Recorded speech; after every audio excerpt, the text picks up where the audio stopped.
Hello, everybody, and welcome back to a brand new episode of the GOWEN Racing Podcast. Back for episode number 4 this time here on the channel. We hope you all had a good speed weeks, and that is exactly what we're going to talk about here today. Now, we got myself as usual, but we got the co-host as well of Jay, Ayo. Matt, Hello. as well as we got Eddie. Hello.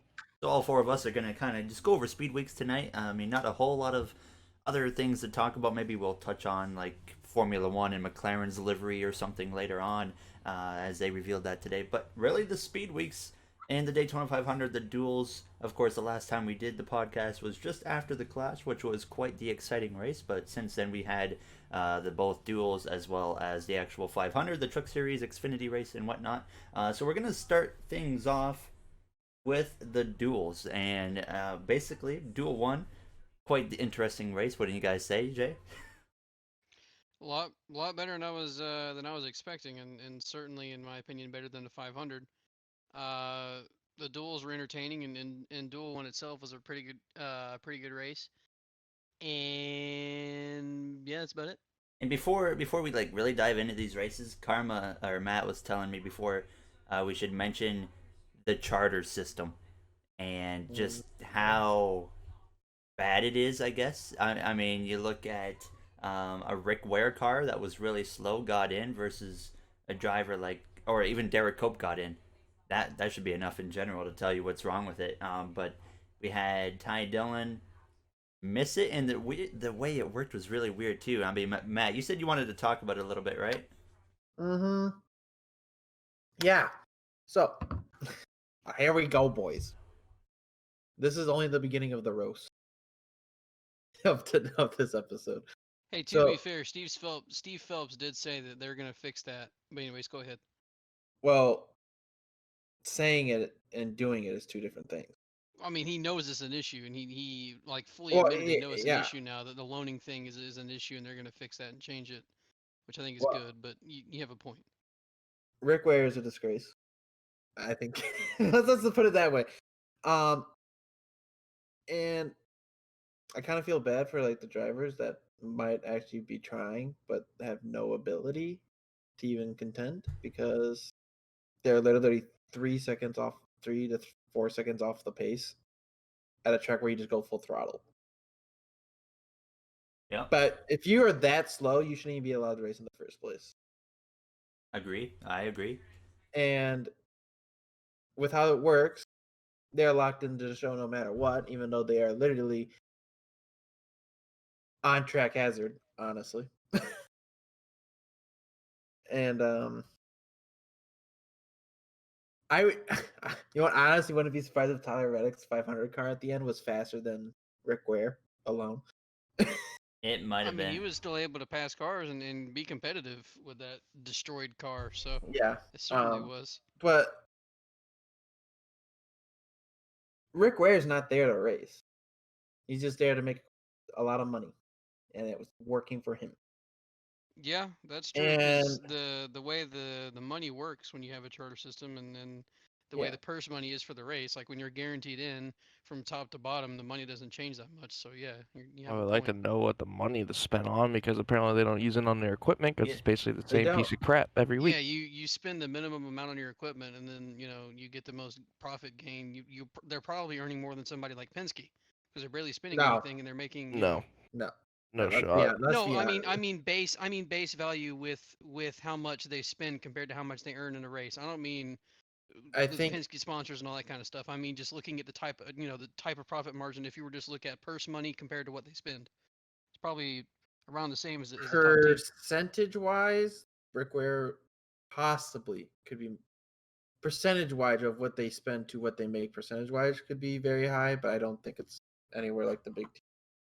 But frankly, that it is so bad because they how many charters does Rick Ware have technically? 4, the- right? 4? Pretty sure. Yeah, and then he basically kind of has a part in Spire too, Mm-hmm. right? Yeah. So that's 6. And I'm sure he's got another back marker for 7. It's insane. And NASCAR has two options at this point because, let's be honest, I think we can all agree the 96 team deserves it a lot more than a Rick Ware car does, especially after the So duels. the 37. And yeah, 37 too. Kind of weird because he did have a charter, so you're not used to. Yeah, it's because they had it on loan, and then Rick Ware decided that he was going to take it back because of the way Yeah. the charter system is broken. Because you lose your charter if you're the worst team or whatever, low in points for 3 seasons in a row. So you can just loan that charter out for a season, and boom, there you go, you get to keep it. So that's the reason why the 37 doesn't have it anymore. Yeah, and NASCAR has two ways to do this. One is what F1 has, basically the 100%, 107% rule. Basically, if you're X percent slower than the fastest lap ran in qualifying, you're just straight up not allowed to race. Or which would, in theory, make Rick Ware leave the sport, or force him to get better cars and better equipment and actually try. Or NASCAR just comes in and gets rid of all their charters. No, they shouldn't have a charter at all. I mean, and to me, what was saddening is same for Derek Cope's car, okay? And what was saddening was how many laps did Derek Cope do in the 500? He's a Three. Rick Ware. He was a Rick Ware car as well. Oh, okay. Well, anyways, he rode around, did 3 laps when a guy like Ty Dillon or Noah Gragson both should have made the show. And they could have actually done something, and instead you got a guy like that. Just, oh, you know what? Let me get a charter so I can ride around for 3 laps and pull off. Like, what's the point? Well, I mean, technically he did have damage. That's the reason why he pulled off. But still, I don't even know why they pulled off because the damage wasn't that much. I guess maybe because they don't have a crew. It would take too much money. I have no idea. I mean, pretty much. I mean, long story short, charter system is just broken. It's stupid.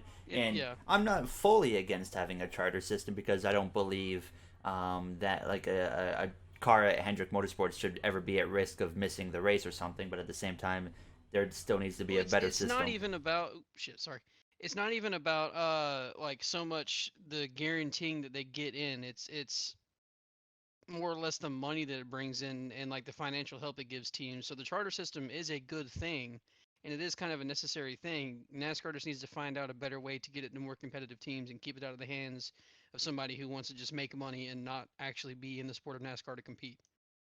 Yeah, and another thing with it is I do agree it's necessary. The charter system's necessary because you want to know what sponsors like? Guaranteeing that their car is going to be on the track. Yes. Their product they're paying for is going to be in the race, yeah.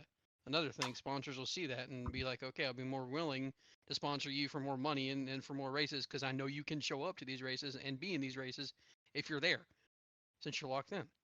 So yeah, the charter system is a good thing. NASCAR just needs to find a way to keep that keep this from happening ever again. Which I think in order to do that, you just have to get rid of the loaning thing. Just plain and simple, you can't loan out your charters. You buy it and then you use it if you're that bad. Yeah. At this point, they have no excuse to be as bad as they are. Yeah, no, they're absolutely terrible week in, week out. And frankly, also, I don't want to hear Rick Ware saying, "Oh, we'll get better." No, you're not. No, it won't. You're lying. They've been trying to do that for how long years. He's been in the sport and he hasn't gotten better, and you can tell how much money he's making too, because also I'm pretty sure Jacob Companies is his company if I'm not mistaken. I think that's his own brand. I don't actually know. Not sure. But either way, they field teams in IndyCar. If he is, he's funding his cars through that sponsorship and also buying more cars, probably because of the money that he's getting from being in the charter system. They have an absurd amount of cars and an absurd amount of charters, probably because he's made so much money just being in NASCAR with the charter system and not competing.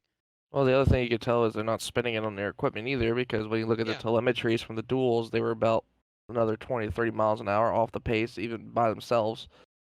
Okay. Just look compared to single car qualifying, they were around 190 to 180. Some of them were 180s, but he was a steadily 170.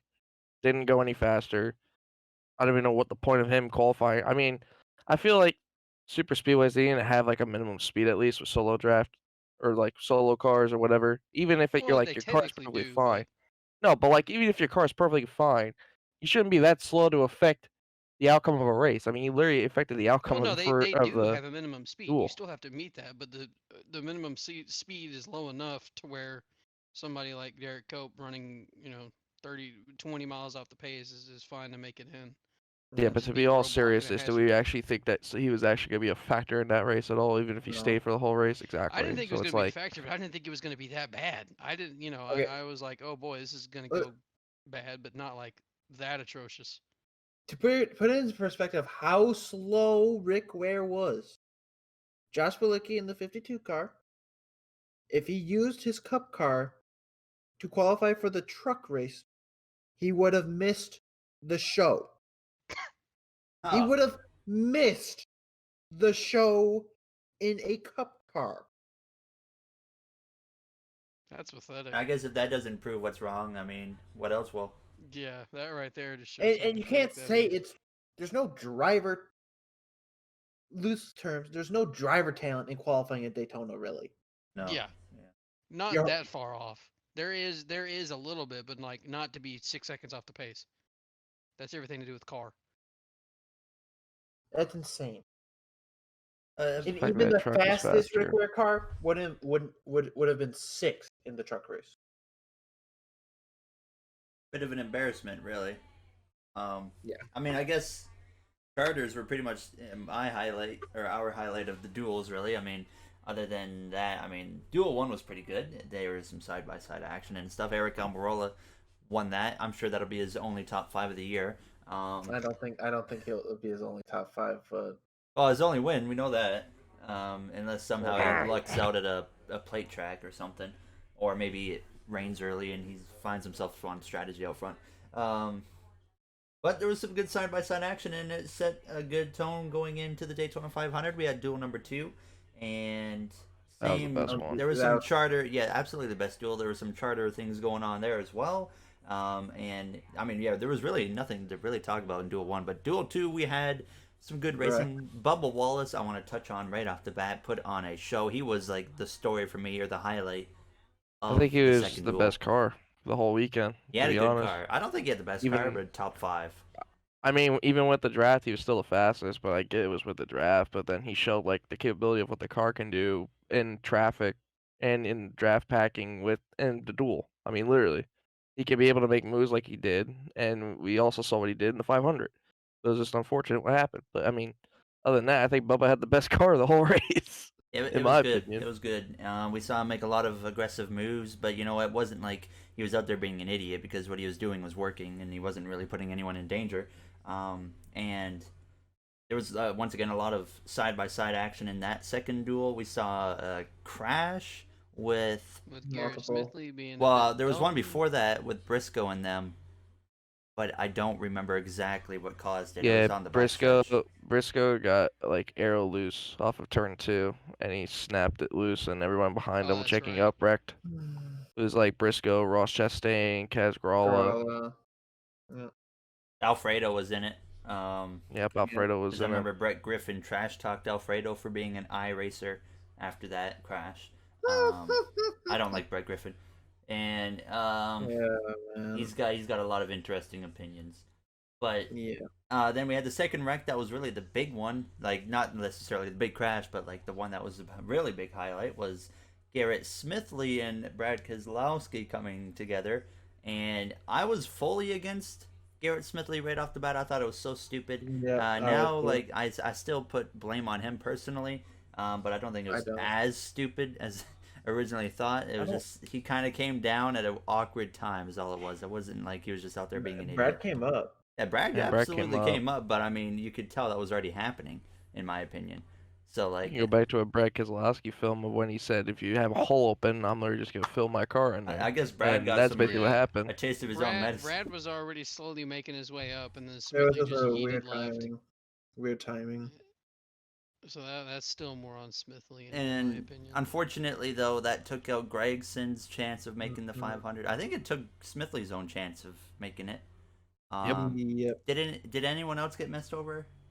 Byron. Byron Keselowski. Yeah, I mean, well, Keselowski. Byron and Keselowski both got wrecked, and Byron lost his front row spot because of that wreck. overall, unfortunate little mishap there that we saw Smithley and Gregson miss the 500 because of. And then Bubba had a huge push on the last lap of the second duel, got himself too good. past the 19, Way too good. and they almost destroyed Derek Cope, who was below the yellow God line. forbid. He was so far off the pace. Moving at 5 mile an hour. It's like, why were you even on the track? Oh my god. But they went. When the camera flashed by and I just saw that car sitting there, my heart stopped. I legitimately thought that was people we were are getting Kevin LePaged. because like Truex got split 3 wide. Yeah. People think it it was because scared the Truex piss was out of me. scared. I think a lot of people think it's because Truex was like scared of Cope, so he moved up. Probably. I wouldn't blame him. He gave him like a whole extra Yeah. lane too. So. He was like, "Oh no, Kevin LePage." It was a really weird moment, and but Kyle pushed Bubba out front, and Bubba had a good gap there going into 3. You knew he was already in trouble. And out of 4, Austin Dillon had a huge push from Harvick and just made a simple move to the inside that really couldn't be blocked, and he won the race. So I still think Bubba could have blocked that a little bit better and won the race. I think he would have got But wrecked. then again, like it's a He duel. would've He got doesn't. wrecked. He doesn't want to. Yeah, at the same time, like he doesn't Did you want see to. the end of the 500? Yeah. Which There was a lot of interesting Okay, judgment I'm calls not saying about a that. block like Joey Logano. We'll get into that. He had every No, but- opportunity to block that better, but again, duel. It doesn't. It's There was a no risk judgment in call that trying to everyone rectify. said about that, about the duel too. Apparently, a lot of people. There was a screenshot that was posted. Apparently, Bubba had 2 tires below the double yellow line when they went 3 wide, and usually when you have 2 tires, you usually get called for it. No, it wasn't below. It was on the yellow line. No, he was below. There was another screenshot that showed him below Did the Kyle yellow Busch in a get 3 called? wide Well, I mean, situation. But how That's close was weird, Kyle though. Busch? Because he was like right glued to the Kyle, 23. it was when Kyle was shoving him. I know, and but he I'm was saying, going was the underneath. 18 also below? Because he was like right behind No. him. Okay. No, I mean, but it was didn't like affect clear. anything. It was a. No, it didn't. But like everyone was like, like the people that want to stick their finger and everything were like, oh, Bubba should have been penalized and all this. I'm like, well, you should just get over it. No, he Yeah. started in the rear anyway.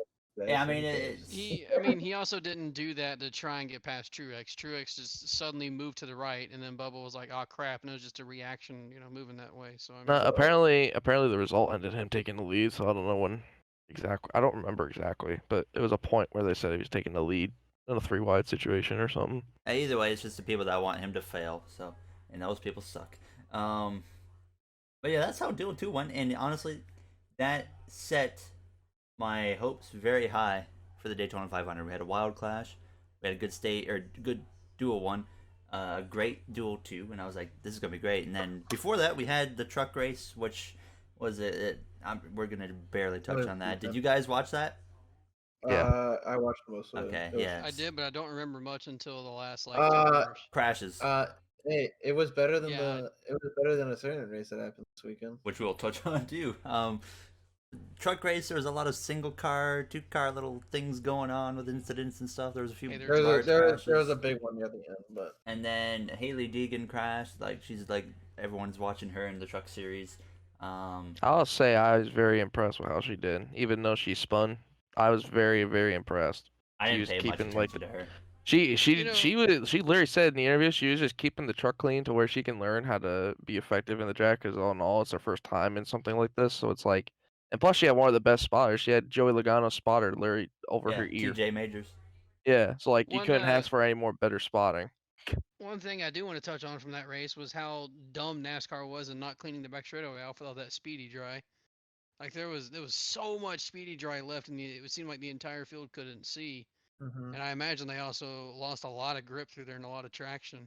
That's how Haley wrecked. I'm not Yeah, even I know. kidding. That's what reminded me of how bad they were getting up that speedy dry on the back straightaway.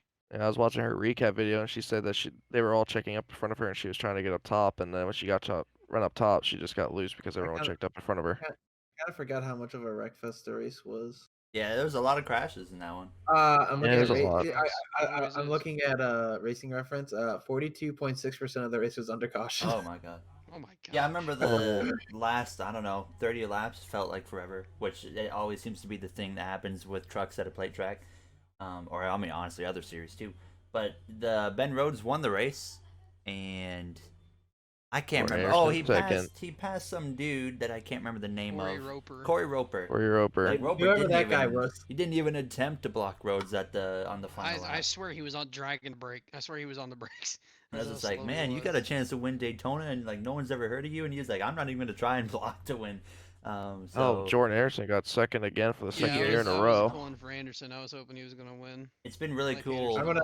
I'm gonna touch on something with Anderson too, when we get to Xfinity. I Okay. think I'm more upset the fact that he didn't make the Xfinity race, knowing. No, Because of rain, right? Yeah, Yes. because the Alright, qualifying got let's- rained out.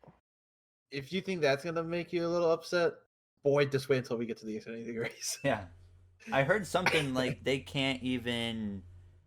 Okay, I guess we should just talk about it right now. Okay, yeah, okay, yeah. Let's. Oh yeah, just we touch got nothing it else on now. the truck, so Yeah, it's well, like, other than Ben Rhodes Okay, won it- and yeah, Anderson second. So yeah. yeah, that's it, because- really. Because how it is, apparently, because the Anderson family or whoever runs their teams and stuff, I don't exactly know. Essentially, he came out today saying, yeah, basically because it rained out in Daytona for qualifying, we cannot even attempt to race till Coda in May because of owner points, and they expect every field to be full up in Dakota. So since they have 0 points because they didn't make the race, they legitimately cannot race because there's no qualifying till Coda. Yeah. Oh, I forgot. Yeah, no qualifying this year. That's what I saw, and it's really unfortunate that rain caused that to happen, right? And Yeah. and I was gonna Even more stupid about that because he actually had a contention for Rookie of the Year too for that, in my opinion. Because I think that car was been strong enough. Because I'm pretty sure, if I remember correctly, they were getting stuff from RCR. So it's like I'm pretty sure they would have good power under the hood of that car every weekend. It was it's been really fascinating though to watch like Jordan Anderson racing evolve over the last few years because they went from nothing to where they are now. They're getting somewhere. But I guess we'll just jump into Xfinity stuff. And I did not see. I basically missed the first 3 quarters. So if someone else wants to take over and kind of describe what happened, feel free. I didn't see stage 1. Okay, Jay or Matt. It was there's the small stuff, but nothing too big. And I know Brandon Jones won the stage. That's all I know. yeah. Honestly, there was a lot of single file in the Xfinity race too. I was told it was Brandon Jones and Riley Herbst, top 2. Riley Herbst. Yeah, I came back. I got home and I saw there was a caution. I can't remember what for. But then they got back going, and basically I was there when the Michael Lynette and them all wrecked with the whole pit road incident. Yep. And that was interesting, but I mean, Mm-hmm. there wasn't really any big storylines from the Xfinity race. So, I mean, who won? I don't even remember already. Austin Cindric. Cindric, that's right, the Verizon car. But you notice they had to take, they only could put like 5G on the car, on the hood and stuff. Mm-hmm. Yep. It's interesting, of course, with the Xfinity title sponsorship. But you know what? Do you guys think Cindric is gonna go back to back this year? Because I mean, he started off with a win. It's a plate track, so of course, who knows? But I mean, I look at his competition. Maybe Gregson. Maybe Burton. Oh yeah, Harrison's there. That's right. But I think AJ. Oh no, not a chance. Yeah, AJ's my pick. I say Allmendinger does not even make the final 4. Allmendinger makes final 4. I just want to touch on something that I didn't know about. Hang on, they had to take Verizon off the hood for Cindric's car in Xfinity? Yeah. You didn't notice that they had Verizon and 5G all over the car, but just for Xfinity, it was just 5G. No, I didn't notice that. Yeah. I saw it on Reddit or something. I get what you're saying that's for competition, but like at the same time, they're not really competing because because Xfinity is a partner. Yeah, but Xfinity also uses Verizon's stuff for their whole like thing that they're in the market with Verizon for. They use Verizon's cell towers. They use their network. Well, back to like championship contender as well. There's always Allgaier too, so. He's always someone I forget about. Yeah. He's won Phoenix. He's always good at Phoenix. That's the thing. So like if he makes it, he's always a favorite. Didn't he make it last year? Yeah. He just flopped. Oh, a second. Okay. No, there was that green white checkered crap and who takes tires and doesn't. Yeah. Yep. Yeah. I mean. Oh yeah, personally, the Xfinity series. Did you guys see that about the Alvin Kamara and Ryan Vargas stuff today? Yeah, I saw that. Yeah, Ah. I don't know if they actually came to some kind of deal, but Far you too know, early it's to certainly see, but I'm yeah, sure it would something be will pretty come cool up. to see Kamara getting involved in the sport. He seems like he really enjoys NASCAR a lot ever since he got into it last year. Anyone getting To see involved him is all just over great Twitter. for the sport right now. Yeah. But I guess we can talk about pre-race 500 festivities so about that. okay, yeah. So basically, Cindric won Xfinity. I just want to quickly say that last lap of the Xfinity race, the moves from Harrison Burton were so lame. He went to make a move, Cindric blocked it so easy, and Burton was like, "Okay, I'm done." Like, what the heck was that? No, actually, it was weird. Like, I'm not saying you're wrong, but He could have it done so felt much like more. it felt like the early Gen 6 plate races where there was that bubble you just could not break. Yeah, it's just like, oh man, it was. I mean, that finish alone was better than the whole Cup race. What the heck? So we're gonna move into Sunday though. Hang on. Oh God. One small thing. I just came across a tweet from Noah Gregson. Oh, no. Apparently, Junior Motorsports had a Lightning McQueen scheme for him to run, and Yeah. they never Yeah, ran it. Yeah, I saw saw that. that. What the heck? But hey, if you guys want to see a Lightning McQueen paint scheme on the track, you can watch one of my videos on the channel. there we go. But we move in to Sunday, and they had the whole pre-race thing, which I missed. I saw there was a Luke Combs concert. I watched that. It was just as lame as I thought it would be. Eddie, what did you think of that concert? That was fantastic. Luke Combs is the greatest country singer of all time right now. Thank you. Next question. I don't like country, so I didn't bother watching. I hate to get didn't watch into it this, but I'm like, NASCAR has got such a great opportunity right now where we're really expanding, bringing in different cultures and stuff. Get away from country music for one event. No. Do something different. I- Bring I- someone I good. No. Bring in a pop singer, a EDM act, like well, I'm biased. Don't there. say it. Don't even say it. Bring in Marshmallow? Yeah, I bring Marshmallow. No, No. the Chainsmokers. Nah, Anyways, Marshmallow. bring in someone Shut up, from a Gary. different Shut up, world. Gary. We got to stop with the country stuff. Every Daytona 500 is such a great opportunity, and then they're like, you know what? We're just gonna stick to this traditional crap, and it's like, oh my god, what an opportunity wasted. I will I'll say, give them in a all pass this honesty, year 'cause who it was didn't really better? matter that much this year. no, it didn't. I mean, but Have the comment section ask who was better, who would be better, Luke Combs or Chainsmokers, and don't just say it because you're a fan of Gary's. Actually think about it. I mean, you look at I mean, it depends on what type of show you enjoy. You know, would you rather have a guy get up there and play guitar with his band and sing, or do you want like just like smoke and flames and just raving? Yeah, or I choose the rave. or EDM group just holding a solar flare for 15 minutes before actually doing something. I'm gonna be honest though, I don't think many people actually give a crap about the pre-race concert at Daytona. Because I there's do. so much Oh, other stuff to watching. do around that track that's so much more interesting than staying in the infield and watch I think a guy or a group perform. I think if NASCAR invested more into it, they could turn it into a big thing, but I don't think they will. No. I mean, but maybe, but you're there for everything other than a concert. You know, like there's so much other to experience in a concert at Daytona. So I mean, I don't think the pre-race thing is that big a deal, but I do agree they need to, you know, do a little bit something other than country because Yeah. they maybe could attract people there for the concert to also watch the race. kind of If they went remember with someone popular with, you know, outside of country. I think it was 2017 when Indianapolis brought in a whole bunch of DJs. They brought in the Chainsmokers. They had I think Millennium, maybe Marshmallow, but they had a whole bunch of DJs and They did it stuff. for a couple years. Yeah, they brought in this big EDM scene, and that was really cool to try and get a different fan base. And I remember they said like some fans that said they never watched NASCAR were going to show up for the race because of that. But it's interesting to see maybe which direction they'll go in the future. But was there anything else that happened pre-race? Because like I wasn't even home for that. Oh, well, it was kind of cool because like you can think of whatever you want to think of these people, but it's good that they even are interested in any way, and that was Tim the Tap Man and Dr. Disrespect. Oh yeah, I was gonna say, like, I was gonna mention about the like kind of influencers that we have now coming to NASCAR. Like, we have a bunch of Twitch streamers now getting involved in it, and YouTube stars and whatnot. I mean, Tim's getting fully into it. He's even said he's even gonna go to the the F1 race in Texas because he's friends now with Lando Norris. He's got that, and then he spent the whole day at Daytona, the whole weekend. He hung out with Luke Combs afterwards. He even met some of the drivers. So I'm pretty sure he'll give out like a whole spiel on that tomorrow when he streams or whenever. He apparently he didn't stream today because he was hungover apparently, according to himself. So, yeah. So we'll see what he says tomorrow. But other than that, what he said he had a blast.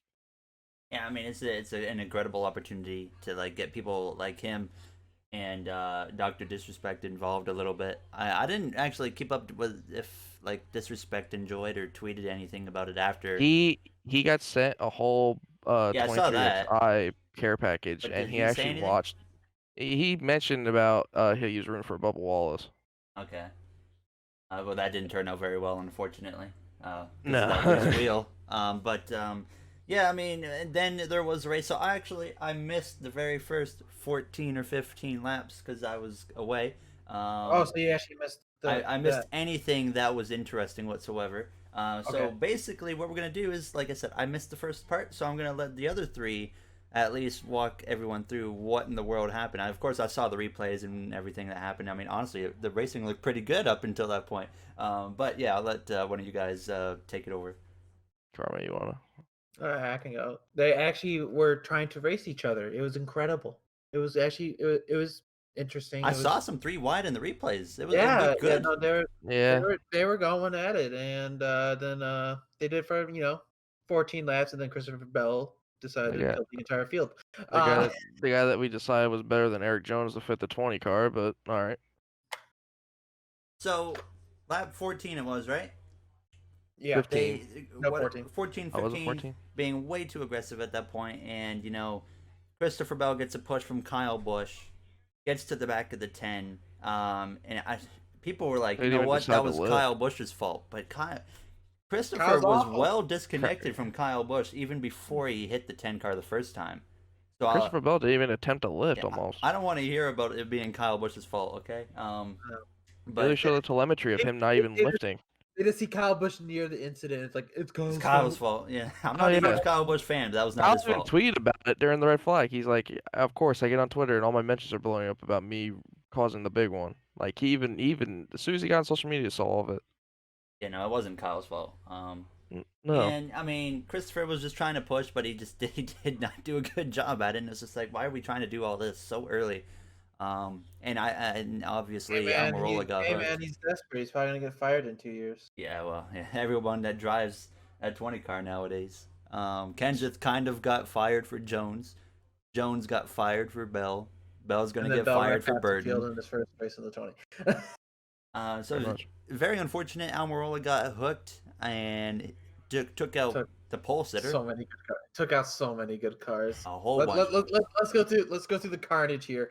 Took out Eric Jones, Newman, Bowman, Almirola, Blaney, Matty D, Chris Buescher, Blaney, Tyler Byron, Truex, Kurt Busch, Suarez. Yeah, Suarez. Yes, Suarez too. Fast car they had, by the way. Very unfortunate. Very unfortunate. So many cars, and I mean, you could tell it was just like so many cars just got taken out. You knew the race was gonna suck. I'm not gonna speak much about this crash because I'm still livid about it and still very mad about it, and I'll go off on a tangent and a rant for 20 minutes. Oh, don't worry, I'm about to go. I think I'm about to go. All of our guys got taken out in that crash. I have one rant to go on about. Well, not more than one, but I have one that I do want to bring up a little bit, just about what happened immediately after the red flag. I don't even know about this. That wreck was stupid. You can tell he's Coming still from a Matt D fan, ladies and gentlemen. Yeah, we should mention. Gary can tell you when the wreck happened. I texted him a lot of expletives. I got finished up my shift, opened my phone, and I got 2 texts from Jay. One was expletive, one was expletive. And immediately I was like, yeah, they crashed. And I was just like, how many just crashed? And I asked him, I was like, how many? And then I went on Twitter and I saw it immediately. I was like, oh my God, the race is ruined already and I haven't even gotten home to see anything. And Jay's guy got taken out. Matt, Karma's guy, got taken out. One of my guys, Daniel Suarez, got taken out. Eddie, you had a guy still, of Elliott, at least. Oh man, thank God. But I still had Hamlin too, of course, that was in the race, which is good. But it was such... we will only spend like another few seconds on this. It was just, to me, it was such an unnecessary thing to happen. Did you They guys were see? they were pushing unnecessarily the whole race. I just want to say, anytime anybody wanted to make something happen, they were unnecessarily pushing and Mhm. being super Harvick almost took it super out. super aggressive. Well, actually, I can mention to that there was two people that were doing that way too early in the beginning of the race. One was the 20 car, and the other one, nobody surprised the 22. Yeah, that's why 22 is always doing something. The Yo, 22, Logano, the 22 Logano, is yeah, literally a he was. wrecker. Before we move on, did you guys see what Eric Jones tweeted after the wreck? If you have I nothing did, nice yeah. to say or He whatever. went ham. I'm like, I wonder who he could be talking about. If Eric Jones was in that 20 car, that crash wouldn't have happened. I mean, There Nope. was so many of the drivers going to Twitter right afterwards and just saying, "Well, that was fun. Glad we got to run a whole 15 laps," and just making Honest, really Boyer like said just passive reset the aggressive race. comments, and I thought it was great. Boyer said just restart the race and let him bring out the backups. Yeah, honestly, I would have been in favor of that. Just because of how stupid it was that so many people got taken out by that just simple, or not simple, just stupid mistake. And on the 14th lap of the race, and we just had a 3.5 hour rain delay or whatever. I would have been in favor of bringing them back. it was in NASCAR's best interest to have done something like that. It would have been, I should say. Because I mean, like, I'm sure even they knew that the race was going to be kind of just ruined after that, and so making a move like that would have probably saved the race. But at the same time, their whole issue or their whole thing for doing the damage clock in the first place, and all that, is to save teams money. So in turn, making or telling those teams they can get out backup cars and stuff, while maybe some other teams are prepared with a backup car, it would be a little bit unfair. So I can see why NASCAR didn't do it. Yeah, I pulled up they'll Eric never Jones's do it. tweet. They'll never do it. So Oh yeah, plus the only time it's ever happened was an exhibition race where it was raining on the first lap and they never should have went green in the first place. So yeah. Overall, All right, now we can go to lap 199. Yeah, so Yeah, we had, literally. no, well, I have one. I do have one like topic in the middle to, yeah, to we'll touch on. But touch that like in 2 seconds. So basically, we had like a 3 or 4 hour rain delay. Didn't get It was it was 5. longer. Yeah, it was like 5. Yeah, and we didn't get going till 9 o'clock. Didn't even look like we were gonna get it in last night. Fortunately, we did. And then Jay said something happened after the red flag or something you wanted to mention. yeah, so something that kind of really made me mad, and also I think everybody else is like at one point kind of been mad at, was the stupid freaking damaged vehicle policy. I hate it with a passion. That stupid 6-minute clock. Imagine being somebody like Matt DiBenedetto and Chris Buescher, and I think there was maybe Anthony Alfredo and maybe one or two other teams that wait 5 hours for the rain delay, and then 30 seconds in, oh no, go home. You can stop working on the car now. Go home. Like, that the 6-minute clock is so fucking stupid. Make it longer than 6 minutes if you're Well, gonna have it. 6 minutes is barely enough time for a guy to run to the garage and back with a saw. If they knew their car wouldn't be able to get fixed in that time, they should have just went home in the first place. I'm all for it. I'm all for the clock. The clock makes sense. It's just It doesn't when it's only 6 minutes, and it doesn't when. it does. If your car, if it takes you 6 minutes to fix your car, your car is done, dude. You're done. Like you really have no reason to be on track. I Like think 6 minutes is not that long of a time my to opinion, get a vehicle ready to be able to go out on track. In my opinion, if it takes you half that time, you got a problem already. So like 6 minutes, like, oh my god, that is plenty of time. If it takes you 6 minutes, in my opinion, you might as well just call it, because you're not going to be a factor. And the only reason this is being a argument right now is because it's a plate track and you have a half a decent shot of being semi-competitive. I mean, you're not wrong, but at the same time, it's to me the thing is just, it's stupid. It should be a little bit longer. Plus NASCAR, the way they do it, they may have changed it, but also with the way that they run the clock down is just dumb. With I as soon will. as you're on pit I road, it starts, can and agree with it doesn't that. stop until you exit pit road. Like, that's pathetic. Yeah, no, it should be only when you're in the box at least. Yeah, I agree with that. But other than that, well, what happened? Literally, anything? There was the last two corners on each stage. Yeah, so was decent. exactly what Jay said. It was single file the whole way, and on which most boring thing ever. After the crash happened, I came home and saw it. I was expecting that.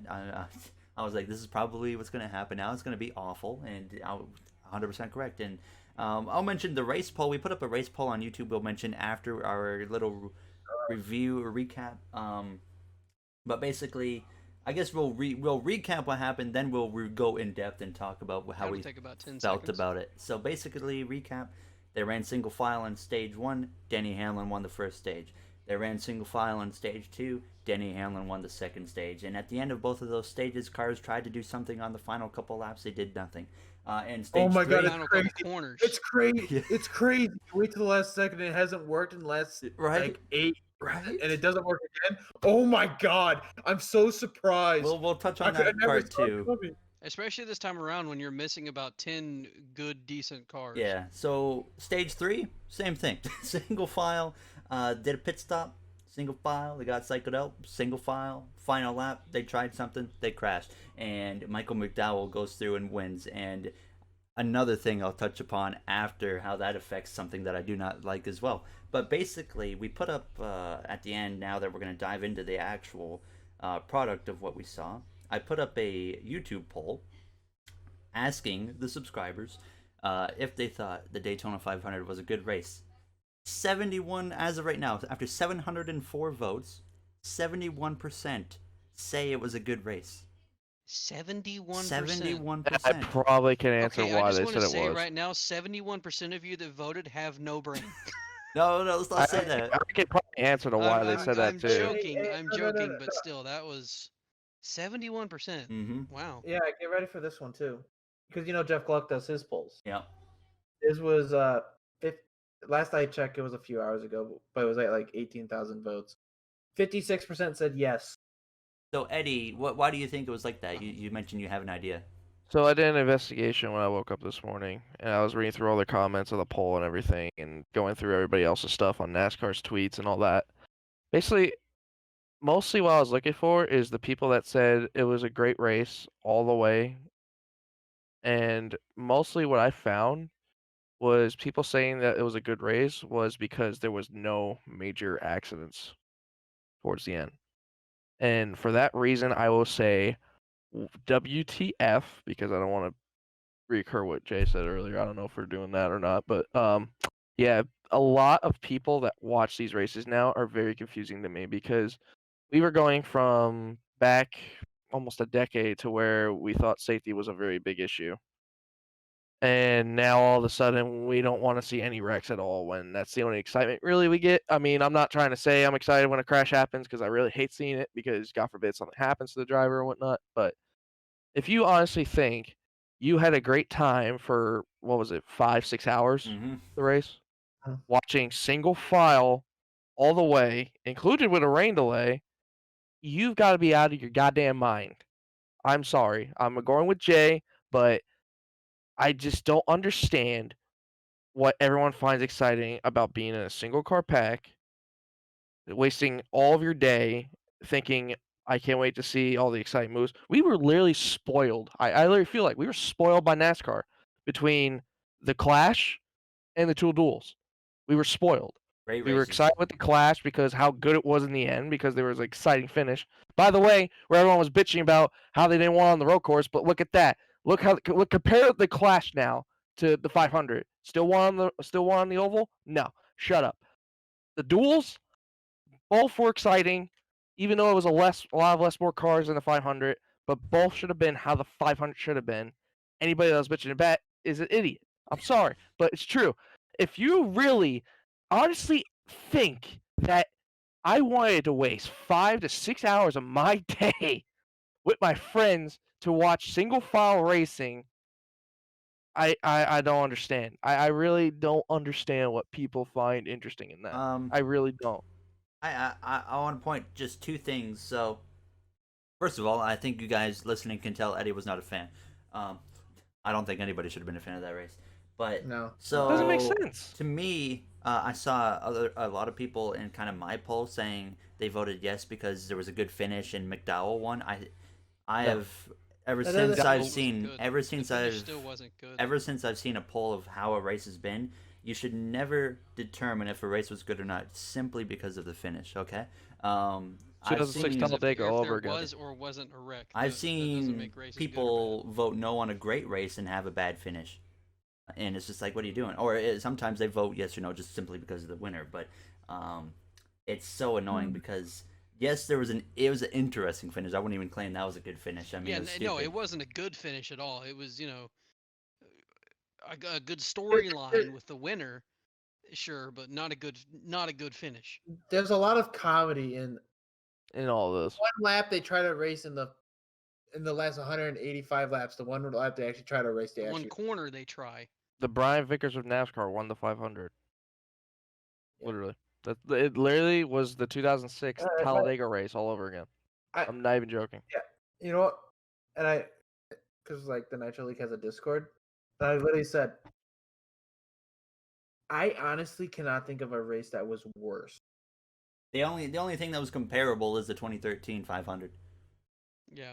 I think this was bad. I would say this one was worse too. And This is something that I wanted to bring up, and I think this is why that race. I mean, obviously it was bad, but I think another reason why so many of us are so just disappointed with how that race was and just how mad at how that race went is because of how much it was hyped. There was a massive amount of hype around it between the new teams and the drivers on new teams, and then between just the advertising for it and the people there, like new influencers and new people involved in the sport, and just a massive hype to also have the season going again. So there's all these things that everybody's excited for, and then we get to the race and it's great for 14 laps, and then we had this big wreck. That's a downer. ruined Then everything. we have a 5-hour rain delay. That's a massive downer. And then we have 180 or so laps of just single file racing with 3 corners total that they're side by side. And, Oh. it was just Eh. bro, Unexplainable how much of a letdown There and was more- disappointing that race The thing was. was that the 2013, there was side by side for a little bit. There was actually attempts to make things happen, and this race was like I can't describe how bad this was. It Can I was, also It's mention hard one to thing? describe it other than just They flat weren't out pathetic. racing. They literally, this race could have been 50 miles. they still would have Yeah. been single file. What, Exactly. Eddie, what did you want to mention there? Speaking of the 500, can we also talk about how many times I was disappointed in Fox throwing commercials? Oh, that's a whole new topic. Honestly, though, with the way the racing was, it didn't change Okay, anything. to The be the whole thing was when they actually were side by side. Like there was a moment where we Yeah, all that's were true. pissed off at the fact they all just got done doing green flag pit stops, right? Everybody was the Chevys, the Toyotas, the Fords. They were all it was the starting to moment where Denny final Hamlin was back going up. for the lead. Yeah, they all Yeah. started to spill out to go for the lead. They cut straight to the damn commercial, and then there was Yeah, a they caution, crashed, and they yeah. missed it. They Stenhouse missed and it. someone else. Yeah. And Bell spun Bell, out. yeah, Christopher- that's right. Yeah. They just missed the whole caution, but they went on like a 5-minute ad. And Like, then also really? there was that one time where we literally came back, and then 3 laps happened, and they're like, "All right, more commercials." Yeah, but Honestly, like, though, really? so I think the reason why that happened is because during the rain delay, they weren't showing that many commercials, and obviously Fox is talking about how much ad sales they had for this year and how much better it was, and that they were full. So Fox is probably trying to cram so many ad breaks into the first 2 stages as they could, so that way the third stage would have less commercial breaks, and it seemed to me anyways to have less commercial breaks in the first 2 stages. So that's probably a big reason why is they just had to cram a lot of commercials in, so that way the third stage could be more, have more of it shown than Kind of. than the It was first 2 just- stages. It was just unbelievably frustrating. There was the glimpse, the hope. The time we that, had hey, something happen. Something was gonna happen. They were on and then commercial. they're like, "No, we can't see that." Yeah, I mean it's frustrating in hindsight to look at that and go, why were we on commercial? But at the same time, how does Fox know You it's weren't going to happen? you They weren't can't in the predict watch future. party Discord when that happened. And bad. they also didn't even bother to cut in right away. They just let the whole commercial thing play That's through. also true. You have a point. They let the whole commercial break go through and came back. And they came back. I was like, "Oh yeah, there was a crash. Let's show you." It's like, okay. Usually, in the past, where they would cut right in, Mhm. like we crashed, like get it as soon as they could to everybody. And they at least do side by side. And in my opinion, As you can tell, the 4 of us are very passionate about the way last night went down, and Yeah. not very happy about it. And- You know what, Anyway, let's just say by our text messages, all 4 of us were very livid. the only time there should be full screen ads is between stage breaks and just, or I should say, just under caution. Yeah, I agree with that. I agree with that. But yeah, I mean, oh my god, that race, it was bad. Okay, and so I mean, basically, we saw a handful of laps of. So I mean, I should mention though No, I'm gonna that mention. just let me quick. I might be. I'm not sure if you guys fully agree, but as a NASCAR fan, everyone's like, oh, a lot of people just watch NASCAR for the crashes, but for me, it's all about the racing. But I still enjoy and look forward to a big one happening at Daytona at the end of the race. I got 2 of them. But they crashed so early, and I was so mad about that because you just know it ruins the race, and it's so frustrating. What did you want to say though? Okay, first off, if you guys thought that was a good race, you shouldn't be watching. JK, I'm joking, but I'm not. Don't watch. I want to understand why they think that was good. How is it good to watch a single file line? Because I just told they you had that. a I told terribly you what they said violent in the crash. comments. They had a violent Yeah. crash on the Well, last lap. you had a crash at the end. That doesn't make a race good. Oh. No, they were saying that there wasn't that big of a wreck. Is your attention span 2 laps? Apparently.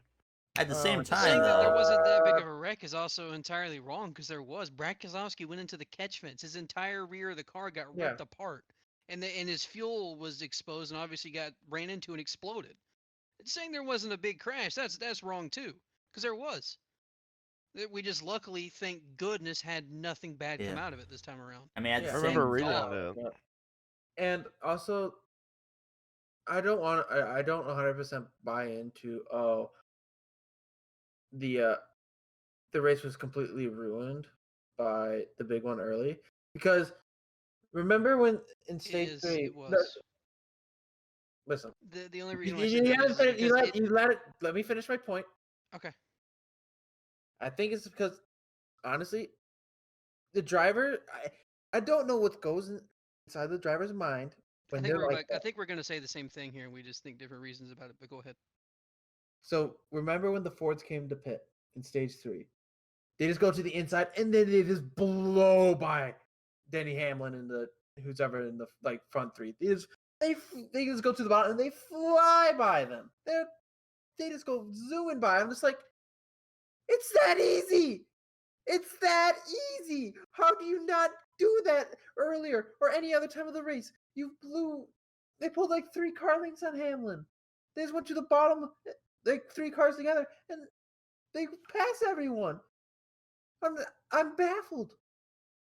Well, okay, we've seen it time and time again at super speedway races where a wreck will happen early, and then all of a sudden the race is just boring and basically single file for the rest of the race. I think we've been very fortunate to not see that happen though in quite a long time. Yeah, and in quite a while. The last 3 years we haven't seen that. Well, the last 2 years until now. When was the last time so the immediate thing that I think with that is drivers just they see that big wreck and they go, oh crap, that could be me if I try and make a move. Single file, I'm fine with it. And so they just they get scared to make something happen unless it's the last lap and force something and so I think that's a reason why that happened. And also 10 plus good cars got taken out, so you have a lot less speed in that pack. It makes it more difficult. You have a lot less teammates and a lot less speed to make moves. So I blame it on the crash too, because I'm like, if that crash didn't happen, that it wouldn't have been like that in my opinion. I'm not saying. I knew as soon as that crash happened, I thought to myself, this race is gonna be trash. I think we all thought that. My point is that yes, it did ruin it, but I don't think it's 100% blame. There's definitely blame to be put on the drivers. Yes, because it's still absolutely trash. The drivers are to blame, but the crash is the reason why the drivers didn't want to make. We're put in that spot.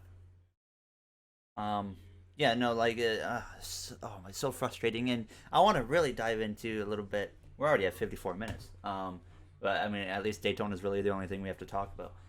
But so, of course, it's like, okay, when is everybody gonna at least try to make a move? And we'll go for the first 2 stages. I mean, actually, it goes right to the final lap of the race too, because they waited to the same point.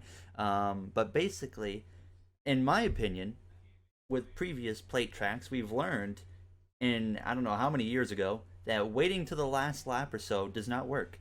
It's not gonna very rarely will it actually come out in your favor, and it once again proved itself because they would wait to the final lap and they couldn't do anything. I will say with this package, you actually can wait to the last lap now because the runs are so huge. The problem is this time around, no one wanted to do it. There was like 4 guys maybe that wanted to make No one something wanted to do happen, it. and it This just has didn't happened work. every time. This happens every time they just do this long trainer along the outside. No one makes a move until the very end, and it never works. It's crazy. It's It happened. can with this how this package works now and It how can, but it easy hasn't. and huge the runs. No, yeah, I know. But it can happen. It's just for some reason the drivers are too scared to make it happen.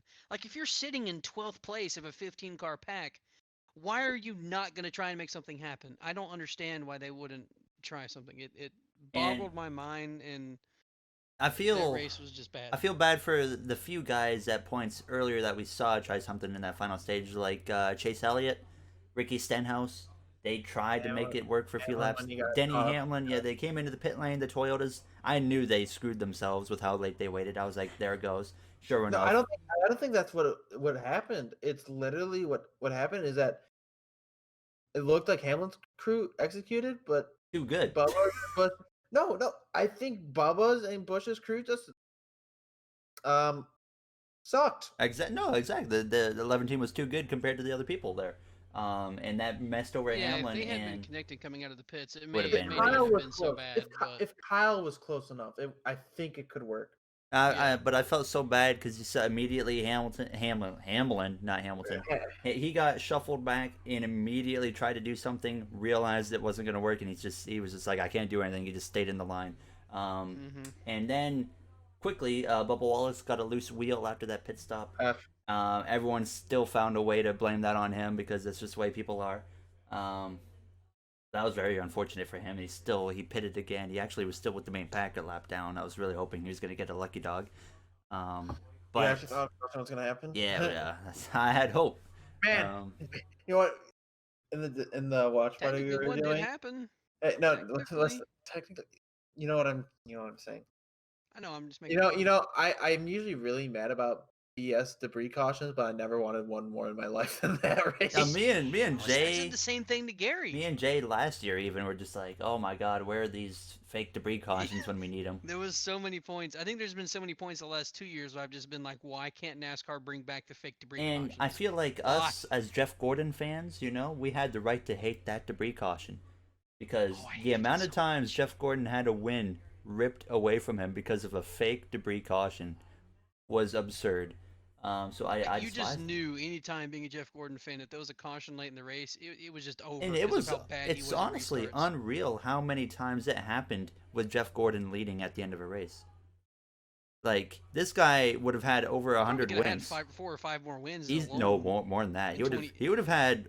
I was gonna name a specific year, but go ahead. He would have had over 100 career wins if it wasn't for NASCAR screwing him over, and that was 100% NASCAR screwing Jeff Gordon over. There's nothing, in my opinion, to argue about that.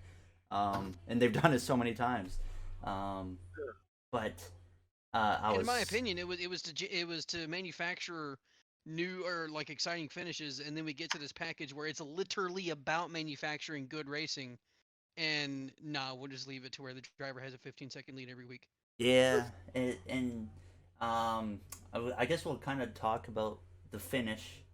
So Brad Keselowski, and I just want to say, if Keselowski maybe would have thought about making a move earlier, he maybe wouldn't have gotten himself in that position where he got wrecked. He actually made the move. I'm talking earlier than that. 5 ago? Yeah. He wouldn't have gotten himself into a last second desperation moment.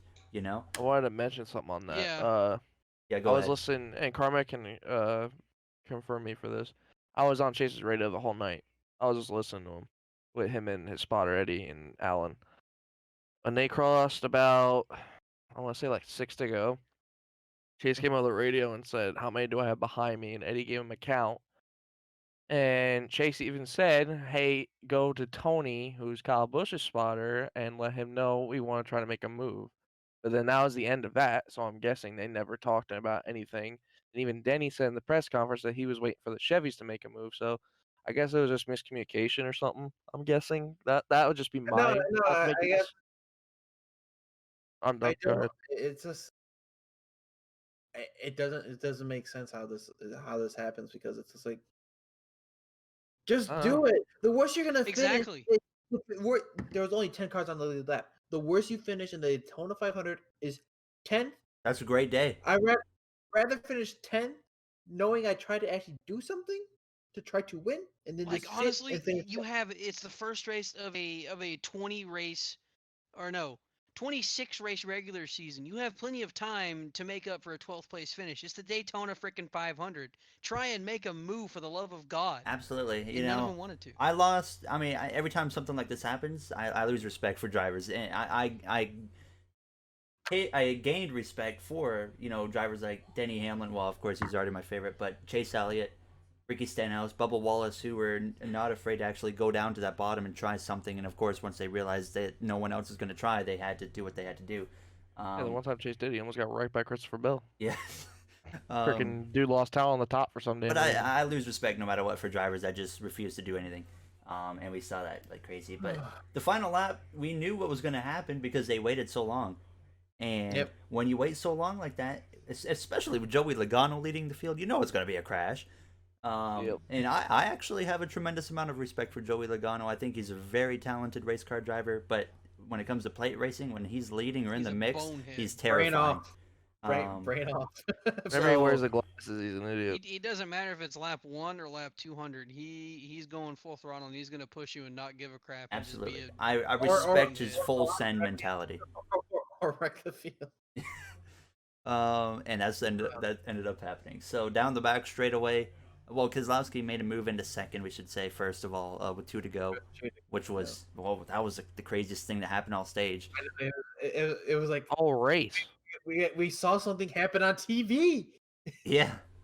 Final lap, he gets into a position. They started going too wide behind them, and then shot blocked him. Yeah, the back straightaway happens where Keselowski gets a push. He went up in front of the 34 or whatever. Got the shove, and then Brad went low. Got a fat shove. Got a big shove. Oh my god, that's so bad. And he pulls to the left to the inside, and Brad, because I feel so bad for him because he's publicized so hard how much he wants to win a 500. He has the opportunity right in his hands. He pulls to the left, and do you think it was a mix? Of course, he was trying to, yes. Logano was trying to block, but I think it was also a mix of his car getting pulled as well. 2006 Talladega. I think it's a mix of a lot of things. I think it's a mix of a lot more happened. We all know he was trying to block. Absolutely, and he has to. And then I don't think any of the blame is on Brad because Brad has to go for it, but I think some of it does land Logano on and McDowell. Yes, absolutely. Yeah, McDowell too. McDowell just still pushing him so hard and not giving off the bumper, which I mean, why would you? You're trying to push a guy to maybe then try and get a run yourself. Also, to McDowell defend shares the blame. Well, to defend McDowell here, and me, Eddie, and Gary can all confess to this. At least like in iRacing, if you're shoving someone, you can't see anything. You're just shoving them blind. Yeah, no, you're just hoping they know where they're going. Yeah. Oh yeah, no, I'm not saying he's in the wrong, but putting the blame on him is in fact right because he pushed Keselowski through something, where Keselowski maybe could have kept a wreck from happening had he not been getting. But you also don't blame any of these drivers for. It was 2006 Talladega all over again. Yeah, third place wipes out the leaders and wins. Brian Vickers wipes out the front 2 top candidates and Joey Logano and Brad Keselowski, and the Brian Vickers wins. And guess who finished second? The 9 car. Same damn spot again. It was such a terrible finish, just like the race, and just a sour way to end it. And Keselowski had a huge crash.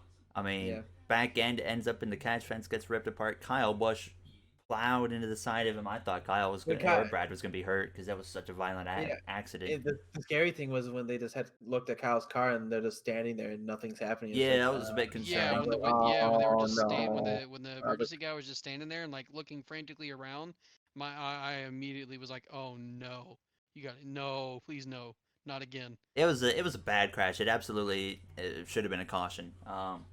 I think what NASCAR is probably going to wind up doing is you'll probably see NASCAR find some way now to put that fuel cell even more of an area to where it can't be touched because that was something we hadn't seen before. Very fiery. Ripped apart and then it's exposed and Cindric runs into it and it just explodes.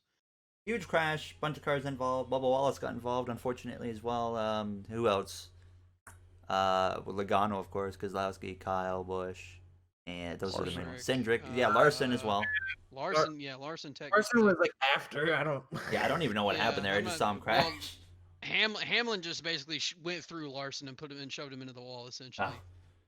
Hamlin finished 5th or whatever. That was like his worst 500 finish in how long, which is incredible for him. Yeah. Honestly, should have been a 3-peat if he wouldn't have gotten too far separated from his teammates there on the pit stop. But yeah, I mean, McDowell, of course, the caution came out. McDowell was the leader, ends up winning. And real quick, before we dive into the whole caution situation, I just want to say, underdog winners, surprise winners, whatever you call it, they're cool and all. But with That's something to be excited about. With the format that NASCAR runs, I love the playoff format, I should mention, but the way with the whole win and you're in thing, I despise underdog winners with a passion because of this. Because Michael McDowell will 100% be in the top 30 in points, and he will completely waste a playoff spot that he does not deserve whatsoever. And a guy that's 16th is going to miss out on his opportunity, you know? And what if we somehow have a surprise 15 different winners, and a guy like could be 7th in points, has a good regular season, doesn't pick up a win, could get eliminated because Michael McDowell did something at the Daytona 500, you know? Gotta play the race. I think it comes down to another issue as well though. Sorry, is like 16 drivers. Even though, so the argument of, the guy in 16th in points missing out on the playoffs. It's like also at the same time, did that guy, or 15th in points, did that guy 15th in points really kind of deserve to go for a championship? Because I mean, 16 drivers is, but you look at it a lot, like, and kind of a little bit too many in my opinion. The odds are low, but a guy in 7th, if we had enough different winners or something, and the 7th place didn't have a win, could get eliminated. Yeah. Hey, if that was the case last season, if 7th place in the regular season didn't have the win, Chase Elliott would have made the playoffs. Yeah. Talking about Elliott, man, should not even ever been in the picture for the championship, and he just clutched up the whole time. Just because the format perfectly played into his favor there. I don't know about that one, Chief. Elliott would have been nowhere near the 11 or the 4 if with a traditional format. I mean, he had the best average finish throughout the Roval. Yeah, but the average finish doesn't do anything for the points. He literally finished better than everybody. Yeah, I'm just saying, if we had like the traditional format, he would have had nothing. That's why I said it played perfectly into his favor. A couple of formats, he still would have won. But either way, well, now that I got that out of the way, we'll mention Chase Elliott because he finished 2nd. Yeah, I want to just mention real quick, the people that freaking are saying that the 2nd place chokes are back for Chase Elliott, I want you to really think about what you're saying and be an idiot. Wait, what? I read it on Facebook and Twitter today, and they said Chase Elliott is back with the 2nd place chokings, and I wanted to freaking have why we don't go to issue. Facebook. We just stay off Facebook. No, it was on Twitter too. I don't understand how stupid some people are. I really don't. Like, really, the man just won a championship. What the shit? He's finishing 2nd again. He's choking. Yeah, apparently. Fucking idiots. Hey, you guys should be glad with 2nd. He wasn't even in the picture all night. Last 2 years we wrecked. I'm happy with 2nd. Shit. But there was a lot of controversy I'm more disappointed that Austin Dillon's the point leader. Oh god, I didn't even know that. But there's a lot of controversy about the timing of the caution and stuff as well. Oh please. Oh no, I don't know. I saw a giant fireball. Even the caution being thrown at all was a problem for some people. But that was a huge accident. Where I mean, the thing that didn't make sense was when I understand Fox had the picture of the telemetry and everything and all that crap, but when you look at Chase Elliott's onboard, you cannot see the yellow light flashing until Michael McDowell's not even in the picture next to him. Well, also, like, it might be side by side, and he might have a nose. We've had this issue before, and it's come up several times. The lights coming on do not indicate when the caution. When NASCAR's decided, it's when right? NASCAR calls the caution. The lights coming on can be 2 seconds later because the guy just takes a second to turn them on or not paying attention or whatever. So the lights coming on honestly has no indication of when the caution was put out and when they freeze the field. Yeah, because I mean, NASCAR, their defending champion and their most popular driver, it would have been a dream for them to have Elliott win it. My wallet would be broke right now. So you would have been buying a whole lot of merch. I would be so broke. I just spent $40 on a cooler. Oh god, yeah, I saw those were coming out actually. But yeah, it would have been NASCAR's dream to have Chase Elliott win that thing. And it was very close. And but yeah, I mean, it was just I just couldn't believe that there was people so against the caution being out there with such a violent crash. I mean, There's a giant fireball. The aftermath when they were sliding down the track and seeing the car stop, I was like, someone's hurt in that one because Kyle just destroyed the two. Yeah, he did go to the hospital. I heard after the race. Who, Keselowski or Kyle? Kyle. Oh, okay. I don't know what for, but he got checked and released. Did you guys see Keselowski's post-race interview? I would assume. Yeah. Interesting, dude. All right. His face, like him just having his arms crossed and just his face. That was just like me then just watching the entire race in a nutshell. Pretty much. Oh, he looked destroyed. And I saw the video where he just whipped his helmet. Upset and when he gave that interview, obviously he probably chose his words really wisely and didn't say anything that he probably would have gotten in trouble for. Brad Keselowski's a smart guy. You could see the emotion when he gets out of the car and just chunks the helmet and the gloves, and the demeanor in the interview where his arms are crossed and his face is he looks pissed. So he was mad. I'm just curious if he's still regretting signing the contract extension with Penske. I feel like he wouldn't. Where would he go? I feel like he wouldn't have had a good ride if he didn't. So. Yeah, like where else would he go? There was no else Yeah. for him. I feel like the Hendrick ride would have been considered. No. I don't know. We know the story now is that Gordon and Hendrick wanted Larson one. We know the story at this point. Yeah, I don't even want to get into that conversation because Gordon just confused the shit out of it with that interview. Getting away from that because it's such a crazy little thing going on over there. You can go for hours on Kyle Larson nowadays, but he was in the top 5 on the final lap there. He ended up crashing, getting a poor finish. I don't know exactly where he finished. 10th, I think. 10th? Yeah. Okay, that's actually not a bad finish then for crashing there. No, it's for not. Larson to Super Speedway? No, it's not. Yeah, I think it was his best Super Speedway finish. It was his best Super Speedway finish, I think, if I remember right, because he literally had shit luck at CGR. Yeah, no, his plate races used to be horrible. And what happens when he's in a Hendrick car? Yeah, it has nothing to do with what car. He's also just a bad plate racer. He makes awful decisions. I mean, it did pretty good to that last night. Oh, congratulations! You're at single file for 185 laps. I'm supposed to be impressed. Well, no, but like he would freaking run in the back and get wrecked, but he didn't run in the back of this race. He only went to the front and then stayed like a mid pack. So it's not like he didn't do anything. But we had the new teams, of course, in the race. 2311 Trackhouse. 2311 was the only one that remained. Oh, Colleague, by the way, yeah. Were they in it? And yeah, they were. And you can't forget BJ McLeod's team. Oh yes, they're not a competitive team, but they're still. They were also and then there was Suarez. So Daniel Suarez, I thought that car looked pretty fast. They of course got cleaned out in the stupidity on lap 14. Bubba Wallace ran another good race. I thought, he got cycled best back. Car of the whole field. Yeah, he was fast. And, can't change my mind. Loose wheel ruined it for him. Can't change my mind. It was the best car of the whole day. I'm not even joking. I think than JGR and their team screwing their drivers over. But very unfortunate all around for the 23 team as well. But I guess is there anything else based about the race you guys want to dive into? Anyone have anything about that? I want to forget about it forever. Yeah, I kind of just want to move on and forget about that race. Let's do. I want from everybody one word to describe the race as well as their rating out of 10. I'll start. My one word, awful.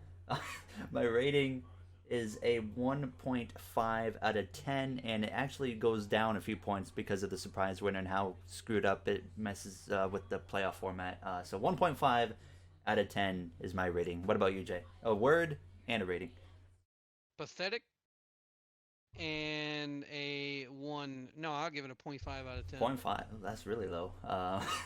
Eddie? I was not impressed with that race. Yeah, Eddie. Shit. And I give it a 2 just because Chase Elliott got second. Hey, there we go. Matt? Is dumpster fire a single word? We'll combine it into one. Okay. Yeah, dumpster fire. 1 out of 10. So the highest rating there was a 2. No, because Chase got second. And such in a real world, a 1.5 is the highest. The real world, I would have given it a 0. I said on Twitter, I thought I was being really generous with a 1.5. I instantly be too. If Chase didn't get second, I'd give it a fat 0. It was just like, man, so much potential in that race, and that was what we got. Disappointment.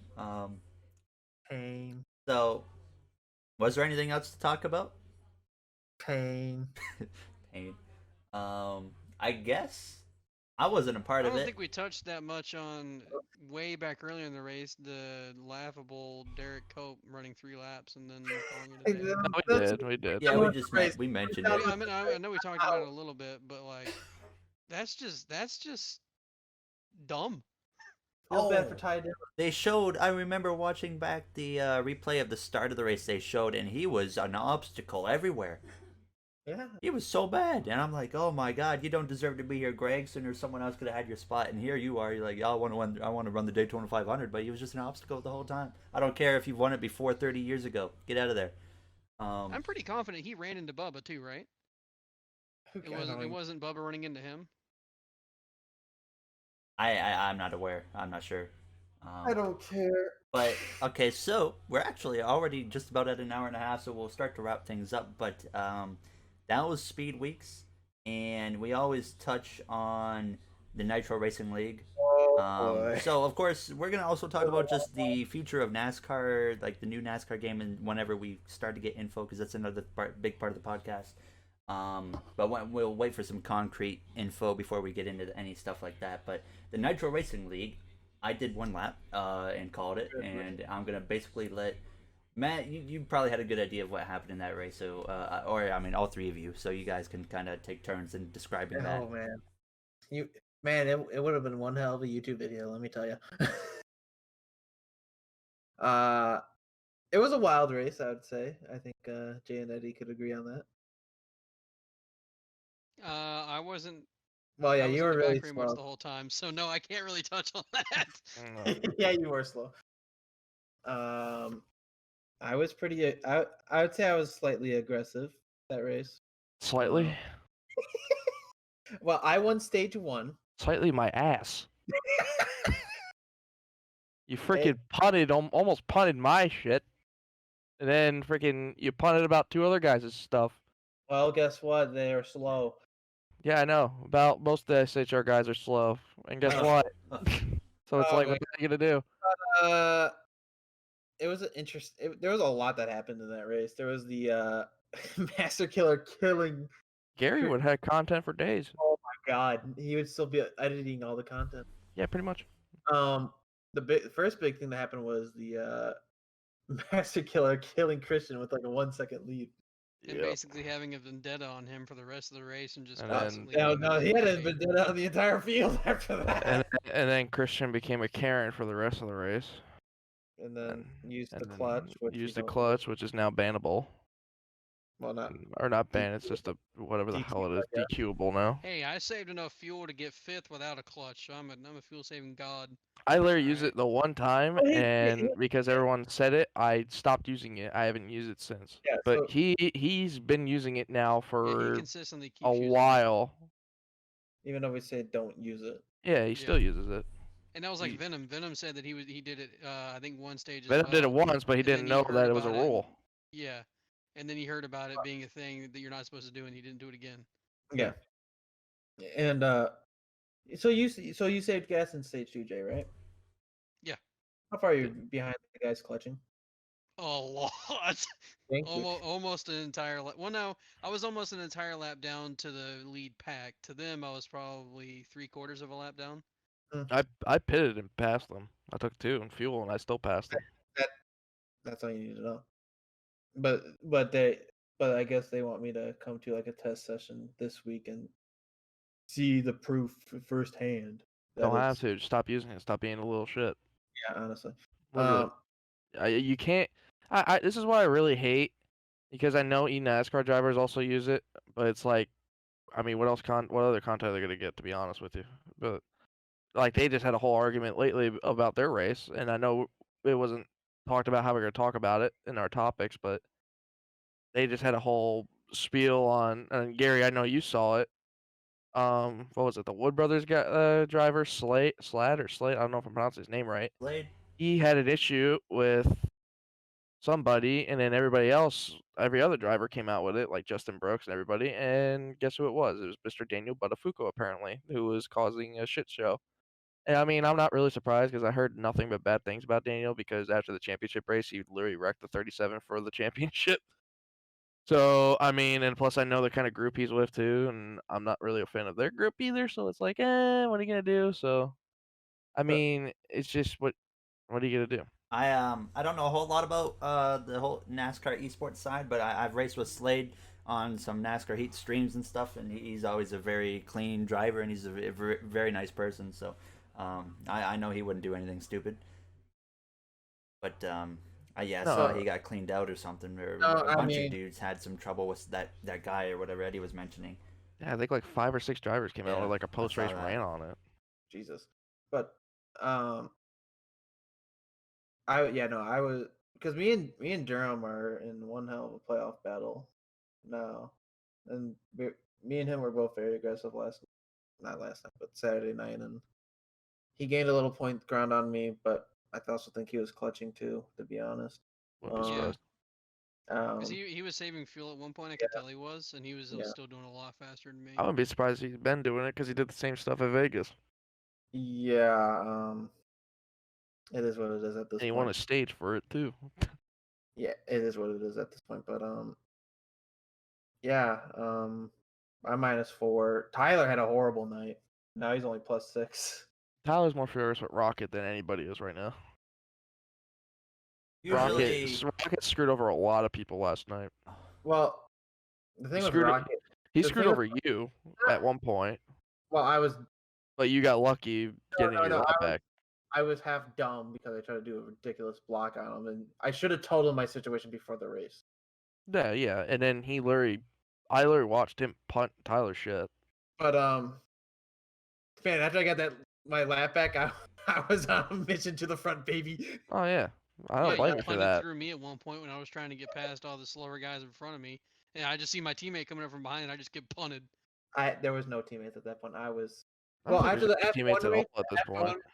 I was super mad at the F1 race just for how that went in general. Same. I was so mad. I was fuming. But yeah, it was a wild race, and kind of happy it's over. Next week's the Roval, so that should be wonderful. It's gonna be me I and am Gary, or eliminated. it's literally gonna be me, Gary, and Andrew versus the We can world. call it now. yeah, I just wanna. All I care about is advancing. But Yeah, before I mean, there's what's a that? world where you don't advance though now, Gary. Before we move on, just where did each of you finish? I finished. Oh, there was the even the 19 thing. Oh my Oh yeah. god, yeah. Yeah. So our He was teammate. behind me. Yeah. So this is on the last lap. We're kind of spread out. Well, the back half is. Actually, let me say from my POV because it was funny at my POV. Yeah. So I'm like 2 seconds behind Eddie and our teammate and JGR teammate Jonathan, and he literally lets off 2.5 seconds to let me by for an extra spot. He went from being up my rear to 2.5 seconds behind me from one straightaway. I was so confused because I know he didn't wreck because I saw him back there, but I was just Yeah. very confused on why he was 2.5 seconds back from being up my butt, literally. No, I just put him on the last car on the lap because like you shouldn't do that. I got 4th, so I was happy with that. So if people would like to claim that I'm biased, there you go. Yeah, I got 4th place. I I'm got happy with that. Yeah, I think that moves me to 7th. Yeah, Durham got I 6th. geez, I haven't even done points yet. Oops. I did the cup playoffs, so that's really all that matters. So there you have the Nitro review, I guess. Yeah, I was never a part of it. I finished last, got last place points, but kept me above the cut line going into the next one. So, I guess we just go into the final segment of questions. And we're actually right at about an hour and a half now. So last week we didn't have great questions. I posted them in the Discord. We didn't get anything great, but I decided to make a YouTube post, and I thought we actually got some good questions. And there's one actually we might dive into for quite a few minutes. But I know what it is. yeah, you know what it is. Yeah, I posted it, a picture of it. So one right off the bat, whose paint scheme so far do you think is the best this season? I'm gonna say Daniel Suarez is. I mean, I like all of them, But for just my preference of like color combinations that I like the the K1 Speed black and red combo car is my favorite currently. So Matt, There's what's not a yours? Oh, okay. I'm not gonna just pick one because that's a little hard to do right now. The Suarez ones are good.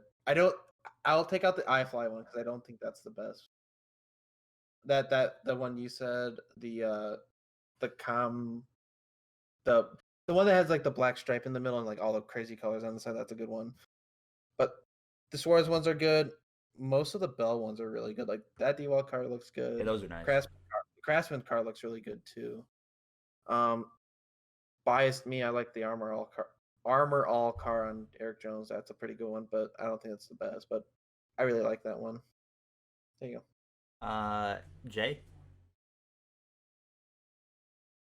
Eddie. I mean, bias me. I'm gonna say Chase's Napa because I love the metallic blue. But favoritism wise, I'm gonna have to go with Alex Bowman's. I really love the purple. Oh, that's a nice one. Yeah. It looks great. I forgot. Oh my god, that one's so hot. Alex Bowman's purple car, I think, is the best one.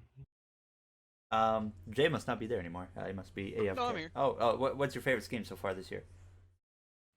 Probably a tie between Bowman's ally scheme. Well, I mean, the only one we know of. And then the Craftsman scheme for Bell. Those two schemes are just got a Craftsman car on point. Yeah, that's really good. Oh, okay. The red and black car. Oh yeah. Oh yeah. That's Byron right. up there too. William Byron's was being shit talked when it first got posted, but then when it was on track, everyone. Oh no, loved it. don't worry. I still crap talk it. I would love that car if it wasn't for the red roof. It's not horrible, but I think it's good. I think the don't red understand. is the only problem with the car. The red just ruins that car. Absolutely agree. Everything else about it is nice. If they just made the red a stripe and then kept the hood and the roof like the dark gray or black, whatever it is, it would be so much better. So that question was from Yusuf Kalamadin. We'll go to Mark Jr. He actually had a handful of questions. We'll go for one of them. What race are you most excited to watch? For me, I mean, we're not going to count plate tracks here because I'm always excited to watch a plate track. Sometimes get disappointed, obviously. But I think the one I'm most excited to watch is probably Circuit of the Americas, just because I like road racing and NASCAR's, of course, going to F1 track. It's really cool, so that's one I'm looking forward to the most. What about you, Jay? That's the same one that I was gonna say. I'll think of let me think of a different one real quick. Come back to me. Matt? I'm gonna go for an easy answer in the Bristol night race. The night, just like the paved one, straight up. Yes. Okay. Eddie?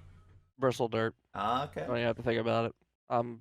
I just want to see it. I'm excited for it. I think everyone wants to see it at this point. I think I'm interested in it, but I'm not excited for it personally. I'm excited for it. This is what the Bristol dirt race is in a nutshell. There are people that are excited for it. There's people that are interested in it. And the people that hate it are still probably interested in to see what happens. Yeah, it's gonna be wild, I think. But just as a person that doesn't care for dirt racing, I don't have a whole lot of entertainment factor or value in it. But JD, got a track yet? I'd say I'll give mine a tie between the Indy GP and the or Indy GP course and the and Nashville. Okay, yeah. I think it'll be interesting to see how the Cup cars do at Nashville, and then obviously the road course at Indy. I think that'll be a lot better than just running the Brickyard. Right. So that was from Mark Jr. Next question. We got Sydney Duncan says, which rookie will make the playoffs and why? I think for me, very easy. The only one that even might make the playoffs. I think there's only like 2 or 3 rookies, but Chase Briscoe, and I think he's in a car that should make it, so there's no reason he shouldn't, but I think that's the only even potential one that makes it. What do you guys think, Eddie? I mean, yeah, I got Chase Briscoe, right? I mean, man's in a Stewart Haas car. It's got good power. It's got good equipment. So I mean, why else would you not go Chase Briscoe?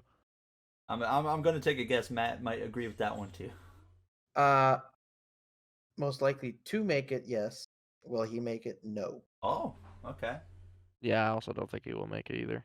Yeah, I mean he is a rookie, so. Yeah. Rookies don't do anything anymore. What about Jay? Custer? Well, yeah, but he only won his way in from luck. JD, what about you? Same answer. I mean, he's really the only one that has a chance to make it this year. But Yeah. I kind of agree with Karma. Will he make it? No, I don't think he will. Okay. Matthew Lumsden says, "Do you think Ross Chastain has what it takes to either win a race or make the playoffs this year?" I think Ross Chastain, at the most, could win one race. I think he'll be consistently a driver that reminds me of Jamie McMurray, where he can make the playoffs, but I don't think he's ever going to I'll be. right back. Okay. Matt will be right back, so it'll just be the three of us, me, Jay, and Eddie, for potentially the rest of the podcast. But I think Ross Chastain will forever be a driver that can make the playoffs, but will never be a threat for a championship. But I do think he has what it takes to maybe win a race or two per season. What about you, Jay? I don't necessarily, at least right now, I don't necessarily think he can win a race this season. That obviously may change if I see some more performance out of him. But just simply because I don't know how good Chip Ganassi is right now. Although in saying that, Kurt Busch won last year, so never mind. That's take away that. But I don't know if Chastain is good enough to win, but make the playoffs if he's around 15th or 16th in the points. I think he could probably easily make the playoffs.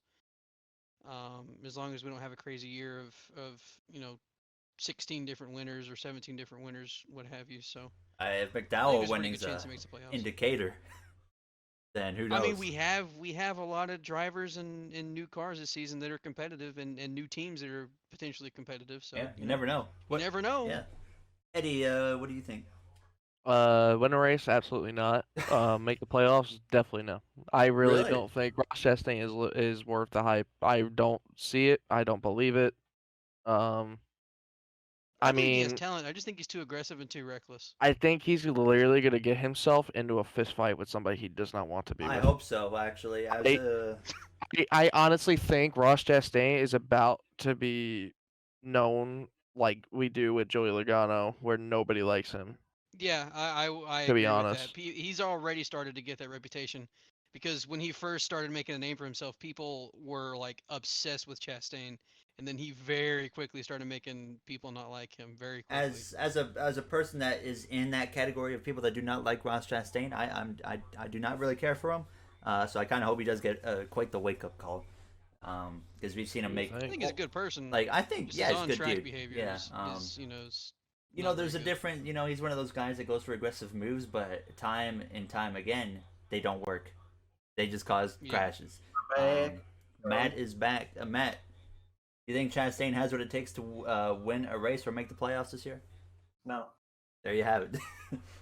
Good answer. He'll wreck himself way too many times. I was talking. Yeah, I don't think this year he'll do anything, but I said in the future I think he can win a few races a year. Next question. Actually, this will be the last question for this week. Do you think? This is from Jonah Adkins, by the way. Do you think Bubba Wallace has proven himself worthy of a top tier ride? I'll get my point out of the way right away again. Absolutely. I mean, he has never had a chance at a top tier ride. He's running mediocre equipment at best his whole Cup Series career and has outrun it multiple times. He went and took the lead from Kyle Busch at Bristol. He's done really good on plate tracks. I remember Indianapolis. What was it, last year or the year before? It was 2 years ago. 2 years ago, up there in like P3 or something like that. Yep. He's done a tremendous job, in my opinion, way better than Eric Almirola ever did. And I felt it personally that equipment was worse than before Almirola left. So I think Bubba did an incredible job for the equipment he had, and absolutely deserves a chance with a top tier ride given what he's done. So what do you think, Matt? I want the maybe option because I don't know at this point. Do you think he's got the talent to win races? Yes. I agree. I don't think he's a championship caliber driver yet. There's so many question marks because he won a few truck races. He never won an Xfinity race. In my opinion, never had an opportunity. I don't think that 6 car was worthy of winning. I know his teammate Buescher won the championship, but I still don't. I don't feel like that 6 car was a car that should have won. What's that? You couldn't win one race. I don't. It's Rush Fenway equipment. No. I do remember him battling for Buescher at Dover for a win. Yeah, and Buescher just ran him up the yes, track. That's exactly what I was going to mention. Buescher sucks. I'm sorry. He sucks. I don't think he sucks. He's just mediocre. The No, he chance sucks. the chance Bubba had to win, he got plowed out of the way by his teammate. So I'm not even kidding. Chase could have won 2 titles in Nationwide if he didn't choke it in the end. I'm serious. Well, He literally yeah, choked the last couple of races that literally gave Buescher the title. but okay, well, that's a different. But Bubba, I don't know the answer. Like it's maybe yes, maybe no. We don't know. yeah, I don't know. and in my opinion, even the ride he's in still to me is up in the air. I don't know if that's a car that should be winning or not yet. I think it Well, from what I'm okay, seeing, Yeah, it is. that's the thing Yeah, that that's the nobody thing. knows yet. We all assume it because of the JGR affiliation, but we don't know. We think it was a very fast car, but yet again, Daytona's its own animal. Exactly. Yeah, yeah.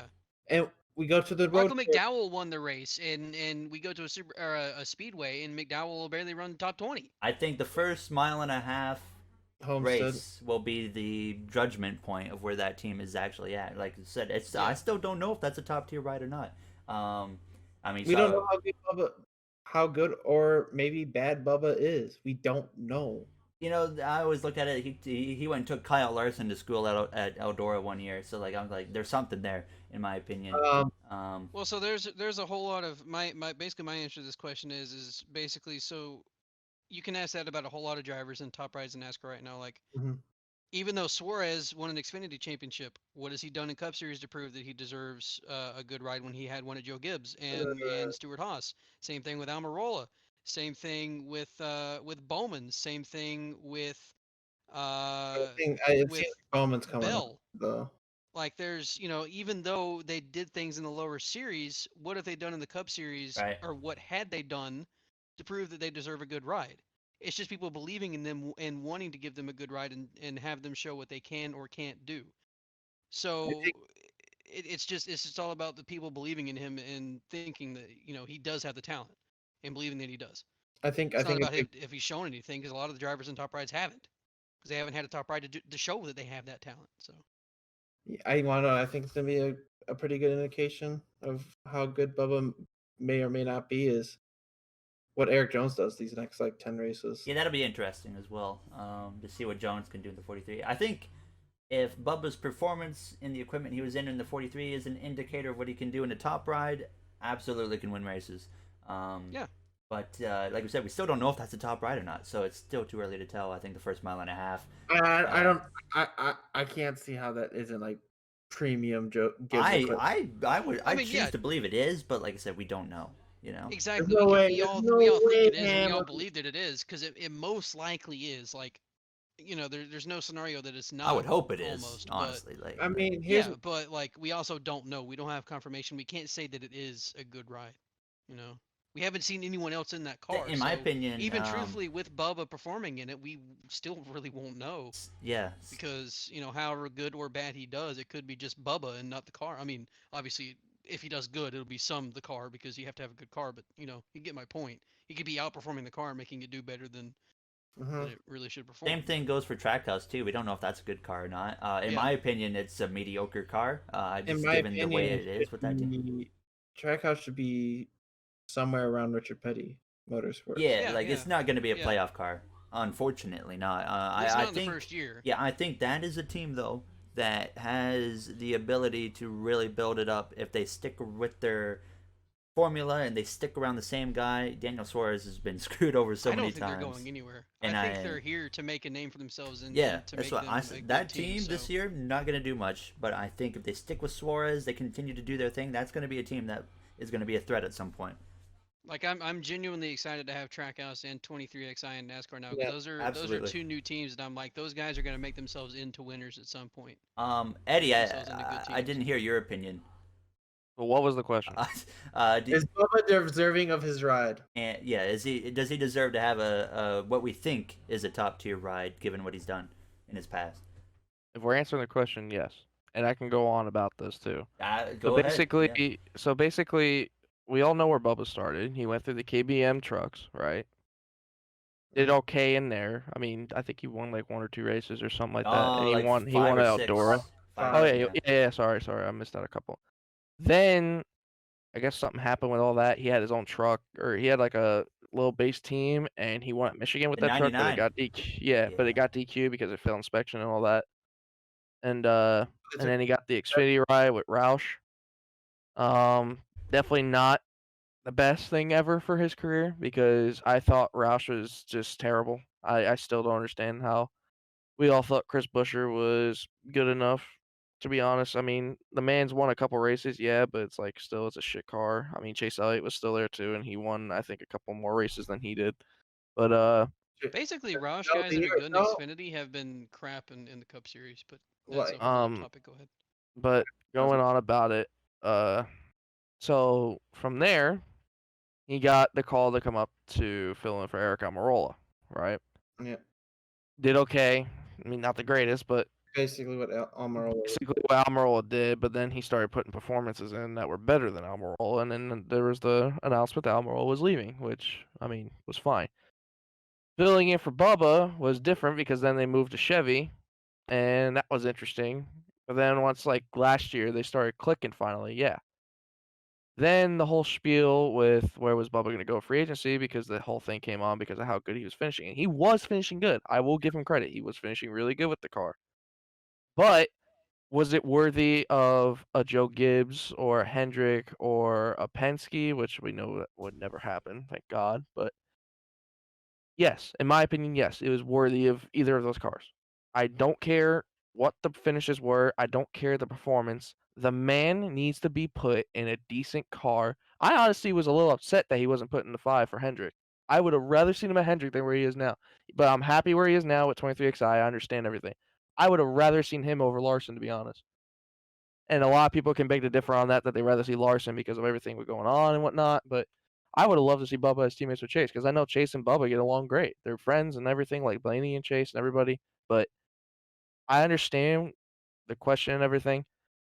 We will find out now what he does in top tier equipment because I know for a damn fact that everything that's in that car is from JGR. I know for a fact. I don't have to look at it. I can tell the man had the fastest car in practice with the draft and what he's been able to do with the duels and all that. I get it's a super speedway, but like everybody said, we'll find out when he goes to Homestead with all the packaging and all that. But I honestly think this is it. That Bubba finally makes a moment. I honestly think Bubba makes the playoffs this year. I'm calling it now. I agree. Now the question is, he set the goal of 2 wins. Honestly, if he sets the goal that high, he must also be well aware that you know what, it has to be a good car. I honestly think one of those wins will be a plate track. I was gonna say, do you think he wins a race though? I think he probably I do. wins one. I think he wins the Dega race. I'll be honest.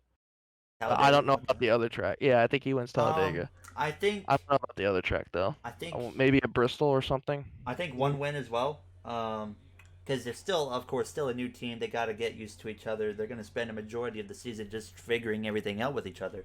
So I thought 2 wins was a very high expectation, no matter how good the car is. Yeah, but I agree with you on the 1 win. Yeah, I think 1 win. I honestly, plate track, I think it's definitely possible because he is a good plate racer. He's proven that. But I hope it's at a track where more people can give him more credit for the win. You know, And winning, because a play check, honestly, would just like it'd be. I think he'd get even more hate. I want him to win, like really bad, because I think it'd be so good for the sport. Even though half the fan base would probably lose. It would be so good to watch the meltdown of the fans. Oh yeah, nuclear meltdown. I would have a great time. The thing is, it comes to the same thing. We don't know what Bubba is really good at. No, we don't. Well, we can assume he's at least decent at dirt because he did beat Larson at a dirt race. And he's good at super speedways. And he's not even a dirt race. The Dega race. And the Dega race last year, he was really good, but he got put in the fence. And then also we look at Daytona yesterday. He was good. And Daytona a couple years ago. Last year was in the mix for the win, then Logano messed everything up in the July race or August race or whatever. You just don't know. Yeah, we'll find out, of course. But yeah, I think we all kind of agree 1 win. I Absolutely, I think it makes the playoffs. If without a win, yeah, I think it'd still make it on points. Yeah. Yep. So I would look forward to seeing. I hope so bad though. If he does win, it's at a track where people can give him more credit, at like a mile and a half or a short track or something. Imagine if he wins at Darlington. Yeah, the hardest race to win, as everyone There's says. 2 Darlington races this year. Oh, that's right. There's the 400-mile one early in the season. But I guess that's pretty much all we got for today's episode. We went just below 2 hours. It was a fun time. I think we had a good talk about a terrible race of the Daytona 500. Well, one question before we end it. Daytona Road Course coming up next week. Everyone's predictions to win. Hey, hold up before we say our predictions. We're going to say it all at the same time because I think we all have the same prediction. Right? Can we assume we have the same prediction here? Okay, everyone say it at 3, 2, 1. Chase Elliott. Martin Truex. What? Everyone just dislike for Jay. Thank you. I think we'll see you all next week. I think I'd much rather have Truex win, but Nope. if Chase Elliott gets less than 7 wins this year, I'd be genuinely shocked because of 7 road courses. So yeah, I mean maybe It'll be something. a good year for an Elliott fan. I tell you what, he might as well just. I mean, if he went to Formula One. Actually, I don't know. Mercedes, hello. Yeah. Either way, Daytona Road Course. We all think Elliott's gonna win, other than Jay. I'd rather have Truex win. Just FYI. Nope. Shut up.